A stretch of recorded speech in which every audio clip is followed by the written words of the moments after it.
ایک لڑکی کا رشتہ ایک عورت کا رشتہ آیا ہے, خوبصورت بھی ہے اور ذات منصب و مال, دولت مند بھی ہے اور عہدے والی بھی ہے, منصب والی بھی ہے. آپ بتاؤ کسی لڑکی میں یہی چیزیں دیکھی جاتی ہیں. اگر خاندان اچھا ہے, ذات نسب بھی ہے, 4 چیزیں تھی اس میں, خاندان اچھا, خوبصورت, منصب کوئی عہدہ بھی ہوگا اور پیسہ بھی. آپ کو اگر کوئی ایسا رشتہ ملے لڑکی میں 4 کوالٹی ہوں, چھوڑو گے آپ؟ دنیا چھوڑ دو گے, رشتہ کیا ہو گیا بھائی؟ رشتہ چھوڑو گے؟ نہیں چھوڑو گے. صحابی نبی کے پاس آئے, عرض کیا یا رسول اللہ ایسا رشتہ آیا لاکنہا لا تلد, ایک عیب ہے کہ اس کے ولادت نہیں ہو سکتی, بانجھ ہے. حدیث میں آتا ہے فنہاہ, نبی نے ان صحابی کو منع کر دیا, نہیں کرو شادی. کچھ وقت کے بعد وہ دوبارہ آئے, پھر اجازت مانگی کہ پہلی دفعہ میں نہیں ملی تو دوبارہ اجازت مانگوں گا, شاید اجازت مل جائے. دوبارہ آئے, عرض کیا یا رسول اللہ, پھر یہ نہیں کہا یا رسول اللہ وہی والی عورت سے دوبارہ نکاح کی اجازت لینے آیا ہوں, نہ, بلکہ وہ 4 صفات دوبارہ ریپیٹ کی ہیں تاکہ کچھ تو اثر ہو جائے آپ صلی اللہ علیہ وسلم پہ, کچھ میرے جذبات سے اور اس عورت کی خصوصیات سے متاثر ہو جائیں. یا رسول اللہ انی اصبت امرأۃ ذات حسن ومنصب ومال, منصب بھی ہے, مال بھی ہے, حسن بھی ہے, وذات نسب بھی ہے, لیکنہا لا تلد, ایک عیب ہے, اولاد نہیں ہوگی. افا اتزوجھا, نکاح کر لوں؟ فنہاہ, نبی نے دوبارہ منع کر دیا, نہ. دوبارہ چلے گئے, تیسری دفعہ دوبارہ آئے, پھر یہی پوری کوالٹیز ریپیٹ کی ہیں. غامدی صاحب کاش آپ یہ بیان سن لیں. یا رسول اللہ, اور یہ وہ دور ہے جب صحابہ کے پاس کھانے کو روٹی, بولو بھائی, نہیں. نبی یہ پوچھ لیتے کہ تمہارے پاس اگر پیسے نہیں ہیں, غریب ہو تو کر لو, تمہارے پاس تو ویسے ہی بچوں کو کھلانے کے لیے نہیں ہے, اور یہ آلو پیاز ٹماٹر کی طرح بچے تھوڑی پیدا کرتے چلے جائیں گے. پہلے اپنی جیب دیکھو, پاکٹ منی دیکھو, ہیں جیب میں کچھ ہے نہیں اور کہہ رہے ہو بانجھ عورت ہے تو کیا شادی کا, تمہیں تو بھائی خوش ہونا چاہیے, تمہارے پاس تو ویسے ہی کچھ نہیں ہے. کچھ بھی نہیں, نبی نے پوچھا کہ مالدار ہو یا غریب. اس چیز کو انسان نے نکاح کے معاملے میں اسلام نے اہمیت ہی نہیں دی ہے. تیسری دفعہ دوبارہ آئے نبی صلی اللہ علیہ وسلم کے پاس, انی اصبت امرأۃ ذات حسن, خوبصورت بھی ہے, مالدار بھی ہے. ہمارے پاس آتی, ہم کہتے تو ہٹا بے میری کرا, ہم تو یہی بولتے ابے ہٹ یہاں سے, تو نمبر دے یار مجھے اس کا. ایسے جذبات آتے ہیں نا. آپ کی کیا جذبات ہیں وہ آپ کے چہروں سے پتہ چل رہا ہے. تیسری دفعہ نبی سے عرض کیا یا رسول اللہ, خوبصورت بھی ہے, دولت مند بھی ہے, خاندان بھی بہت اونچا, اور منصب اور عہدہ بھی اونچا ہے. آپ نے تیسری دفعہ بجائے اس کے کہ ان کے جذبات سے آپ متاثر ہو کے کہتے چلو اتنا ہی دیر, کوئی حرام تھوڑی ہے, لیکن نبی ایک سبق دلانا چاہ رہے ہیں, کوئی حرام تھوڑی ہے بانجھ عورت سے نکاح کرنا. تو آپ یہ کہہ دیتے بھائی کوئی میں نے کب کہا کہ ناجائز ہے, اگر اتنا ہی شوق ہے تو کر لو. نہ, نبی نے فرمایا, تیسری دفعہ منع کرنے کے بجائے ایک اور جملے کا اضافہ کر دیا, فنہاہ وقال تزوج الودود الولود, فرمایا ایسی عورت سے نکاح کرو جو بے پناہ محبت کرتی ہو, الولود, اور بہت کثرت سے بچے جنتی ہو. فإنی مکاثر بکم الامم, قیامت میں تمہاری کثرت پہ فخر کروں گا کہ میرے فالوورز دنیا میں اتنے زیادہ تھے. کیونکہ ایمان والا بچہ پیدا ہو جانا, ایک مسلمان تو آج دنیا میں جتنے مسلمان ہیں, آپ بتاؤ ہمارے ماں باپ اگر نسل روکتے تو آج اتنے مسلمان ہوتے. میں برما میں تھا, میں نے وہاں بیان کیا, پوری مسجد بھری ہوئی تھی. میں نے کہا مجھے ایک بات بتاؤ, آپ لوگ کتنے فیصد, رونے کا 20% ہیں ویسے زیادہ, لیکن گورنمنٹ کی کیلکولیشن کے مطابق 20%. میں نے کہا یہ 20% جو آپ برما میں مسلمان ہو اور آپ پہ ظلم ہو رہا ہے, تو مجھے یہ بتاؤ یہ 20% کیوں ہو, کیا کسی نے دعوت دے کر آپ کو مسلمان بنایا ہے؟ کہنے لگے نہیں, ان میں تو چند ایک ہی ہوں گے جو کنورٹڈ ہیں. میں نے کہا اس لیے ہو کہ آپ کے والدین نے نسل نہیں روکی, باپ دادا نے بھی نہیں روکی, والدین بھی. اگر آپ کے والدین اور باپ دادا 2 بچے پیدا کر کے جاتے تو آج آپ 10% ہوتے. تو برما میں مسلمان جتنا پٹ رہے ہیں اس سے دگنا پٹتے, کیونکہ ڈیفنس کی ابھی تو پھر بھی ایک بڑی آبادی ہے نا, ڈر ہوتا ہے کہ یہ امڑ کے نہ آ جائیں, اور زیادہ ظلم ہوتا. انڈیا میں مسلمان اگر اپنی نسل روکتے تو آج کہا جاتا ہے 20% ہیں, وہاں بھی زیادہ, فرض کرو 20% ہیں تو اور کم ہوتے, ان کے ووٹ کی ویلیو بالکل ختم. اب کم از کم اتنا تو ہے کہ کوئی بھی سیاسی جماعت الیکشن لڑنے کے لیے کچھ نہ کچھ مسلمانوں کو بھی, کچھ طبقے کو تو ساتھ ملانے کی کوشش کرتی ہے.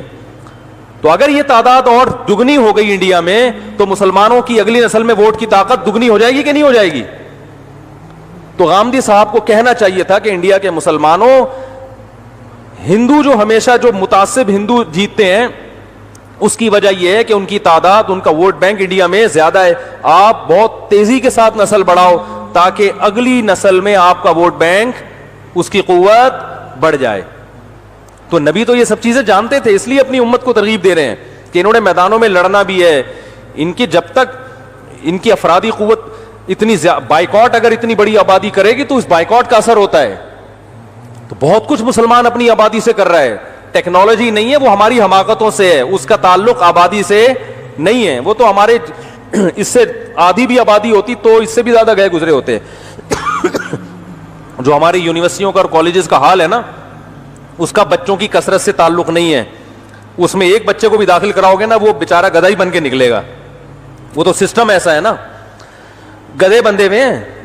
آپ دیکھ لو سندھ کے، میں نے خود واٹس ایپ پہ آگے شیئر کی ہیں، وہ اسکول دکھایا اس میں گدھے بندے ہوئے ہیں. جب ایجوکیشن کا یہ حال ہو تو پھر ایک بچہ ہو یا 1000 ہو، وہ گدھے کے گدھے ہی ہوں گے. تو خیر میں جلدی سے بات کمپلیٹ کروں. نبی صلی اللہ علیہ وسلم کے پاس آئے. اب اس حدیث میں چند چیزیں ہیں. نمبر 1، سوال پیدا ہوتا ہے جب ایک بانجھ عورت کا رشتہ ان صحابی کو میسر آیا تھا تو نبی سے پوچھنے کیوں آئے؟ وہ یقیناً ان کو معلوم تھا کہ اس کے ولادت نہیں ہوگی اور نبی صلی اللہ علیہ وسلم امت سے نسل بڑھانا چاہتے ہیں، تو اس لیے احتیاط اسی میں ہے کہ ایک دفعہ پہلے پرمیشن لے لو. اس سے پتہ چلتا ہے کہ اولاد بڑھانا یہ اتنی اسلام کا اہم حکم ہے کہ صحابہ میں یہ پہلے سے مشہور اور معروف چیز تھی، ورنہ پوچھنے کی ضرورت کیا تھی. نمبر 2، ایسا اتفاق ہوتا نہیں ہے کہ ایک عورت بانجھ ہو مگر باقی ساری کوالٹیز ہوں اس کے اندر. ایسا ہوتا ہے کیا؟ ساری صفات ایک عورت میں اکٹھی تھوڑی ہوتی ہیں، بس ایک عیب ہو کہ بانجھ ہو. تو یہ معلوم ہوتا ہے کہ یہ واقعہ دور نبوت میں اللہ کی طرف سے وجود میں لایا گیا ہے تاکہ پروفیسر غامدی جیسے لوگ، اللہ کو پتا تھا پیدا ہوتے رہیں گے، تو اللہ نے بتا دیا کہ اتنی ساری کوالٹیز کو نظر انداز کر دیا گیا ہے نسل کی خاطر. یعنی نسل بڑھانا اتنی اہم چیز ہے کہ عورت کی تمام صفات ایک طرف، سب سے اہم صفت کیا ہے کہ وہ نسل بھی دے گی کہ نہیں دے گی.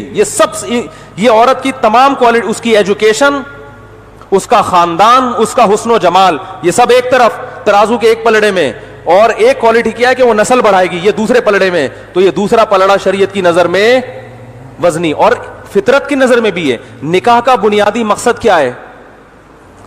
دنیا میں جہاں بھی نر اور مادہ کا ملاپ ہوتا ہے اس کا بیسک مقصد میڈیکل سائنس کہتی ہے نسل کو کیا ہے؟ بڑھانا ہے. تو انسانوں میں بھی یہی قانون ہے. تو جب وہ بیسک مقصد ہی حاصل نہیں ہو رہا تو ضمنی فائدے تو حاصل ہوں گے، بنیادی مقصد حاصل نہیں ہوگا. تو اس لیے نبی صلی اللہ علیہ وسلم نے بتا دیا بھائی اسلام تو دین فطرت ہے. تو نکاح کے جب بیسک مقصد ہی حاصل نہیں ہو رہا تو پھر کیوں کر رہے ہو؟ یہ ایک الگ مسئلہ ہے کہ وہ بیچاری کہاں جائے گی. تو بھائی بہت سے لوگ ہیں جن کو کہیں رشتہ نہیں مل رہا ہوتا، وہ کر لیں گے اس سے، لیکن جو آپ سے مشورہ لے گا اسے تو آپ وہی مشورہ دیں گے نا جو بہتر ہوگا. تو تیسرا پوائنٹ یہ کہ صحابہ کرام کو جب ایک دفعہ کسی چیز سے روکا جاتا تھا وہ رک جاتے تھے، دوبارہ نہیں آتے تھے. یہاں 3 دفعہ آ رہے ہیں تو یہ صحابہ کی عادت کے بھی خلاف. تو یہ بتانے کے لیے اللہ بتا رہے ہیں کہ ایسا عشق تھا ان صحابی کے دل میں کہ نبی کے ایک دفعہ منع کرنے کو بھی انہوں نے کافی نہیں سمجھا، پھر بھی آئے ہیں اور پھر بھی نبی نے منع کیا. تو اس میں یہ سبق دلانا مقصد ہے کہ عورت میں جتنی اچھی کوالٹیز ہوں اور ان کوالٹیز کی وجہ سے تم اس پہ لٹو بھی ہو رہے ہو تو بھی اسلام کی نظر میں اس لٹو ہونے والے وصف کو بعد میں، اولاد والے وصف کو پہلے رکھا گیا ہے کہ جو نکاح کا مقصد ہے وہ حاصل نہیں ہو رہا تو لٹو ہو کے کیا کرنا ہے تم نے؟ ارے روٹی آپ کو بہت اچھی لگ رہی لیکن پیٹ بھرانے کے کام نہیں آ رہی وہ، تو ڈاکٹر کہے گا ایسی روٹی کھاؤ. آپ شوگر کے مریض ہو، رسگلہ بہت اچھا لگ رہا ہے آپ کو، ڈاکٹر کہے گا اچھا تو لگ رہا ہے مگر رسگلہ سے جو مقصد ہے نا کہ انرجی ملے گی، کاربوہائیڈریٹ ملیں گے، وہ مقصد آپ کو حاصل، بولو بھائی نہیں ہوگی، آپ شوگر کے مریض ہو، آپ یہ افورڈ نہیں کر سکتے. تو مقاصد پہ لذتوں کو قربان کیا جاتا ہے، لذتوں پہ مقاصد کو قربان نہیں کیا جا رہا. تو نکاح کا مقصد ہی نسل بڑھانا ہے اور نکاح کرنے بعد سب سے پہلا مشورہ یہ دیا جاتا ہے کہ نسل کیسے روکنی ہے. تو یہ پاگلوں والی حرکتیں ہیں. اللہ کا شکر ہے اللہ نے ہمیں قرآن و حدیث پر چلنے کی توفیق عطا فرمائی. اور چوتھے پوائنٹ یہ پتہ چلتا ہے کہ تیسری دفعہ میں جب بھی کوئی اجازت لینے کے لیے آتا ہے تو یا تو منع نہیں کیا جاتا یا منع کیا جاتا ہے تو نرم انداز سے. جیسے ہمارے پاس اگر کوئی آئے گا تو ہم تیسری دفعہ میں کہتے ہیں کہ یار اب اتنا بھی دل چاہ رہا ہے تو بہتر تو یہی ہے کہ نہیں کرو, لیکن اگر چلو کرنا ہے تو ٹھیک ہے. یہ ہوتا ہے نا. لیکن بجائے اس کے کہ نبی نے نرم کرنے کے انداز کو نرم, منع کرنے کے انداز کو نرم کیا, نہ بلکہ منع کرنے کے انداز کو پچھلی 2 مرتبہ سے زیادہ سخت کر دیا, اور سختی. فرمایا نہیں, بلکہ کیا ہے کہ میں یہ کہہ رہا ہوں کہ ایسی عورت, تم یہ کہہ رہے ہو بانجھ ہے, تو صرف بانجھ نہ ہونا بھی کافی نہیں ہے. میری خواہش یہ ہے کہ ایسی عورت ہو جو محبت بھی کرے, کیونکہ جب محبت کرتی ہے نا عورت, پھر وہ چاہتی ہے کہ میرے شوہر سے اولاد ہو.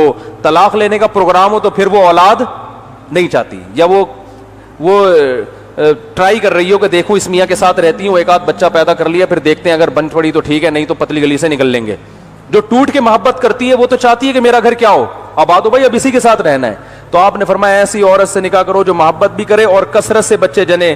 اس عنوان میں آپ نے بتا دیا کہ میں صرف بچے جننے والی عورت سے نہیں, کثرت سے بچے جننے والی عورت سے نکاح کی ترغیب دے رہا ہوں.